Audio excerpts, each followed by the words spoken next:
So today I'm going to talk about all the little things that we do when we sign up a new client. And we were just going through a process of documenting everything so that we can get more effective and we don't miss stuff when we're actually onboarding a new client. And it's sort of remarkable how many times some of the little things that we do sort of catches some of our new clients a little bit by surprise. Also, we note that when we take over an existing tenant that's been managed by someone else, there's lots of little gaps that we see that we think are essential that aren't there. And going through our list, just on the technical side of things, there's nearly 200 little points in our checklist that we're running through that we go and deliver for our clients. And I've talked about this before, things like audit logs, setting up compliance controls, security controls, and a whole bunch of other little things. But it's other stuff like regional settings. We're here in Australia. By default, SharePoint sites and Teams sites end up with the US language controls, which, for anyone else in the rest of the world, know that the dates are reversed. Month and day are in the wrong way around compared to what we're used to here in Australia. Even just getting time zones correct.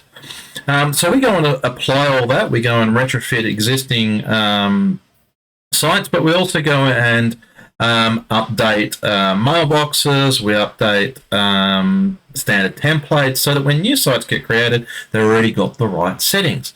But there's another one which we really love talking about, and we always get a wow from our clients. Some have even gone to a point of doing a little squeal, going, man, that is just so cool. And it's such a simple thing to do, and it's to do with branding. Your clients have spent, and our clients have spent a lot of money getting their branding done, doing their logos and other things around their website and such like. So it would be a shame not to have that visible. And this is what I mean. So I'm going to quickly just jump on. So this is what you would get if you were having a non-branded environment. Just ignore the stuff around the outside, but you get the boring Microsoft branded stuff. It doesn't really tell you much about who the business is. Instead, what we do is we do this. Now you can see that you've got the logo there, we've got a nice little background and giving a nice feel for the customer. So this is the first thing they're greeted by when they log into their tenant.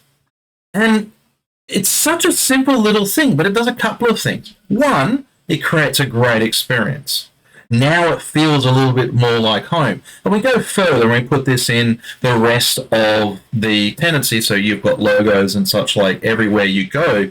When you're at office.com or SharePoint, etc., your logo is prominent. Same with your color schemes.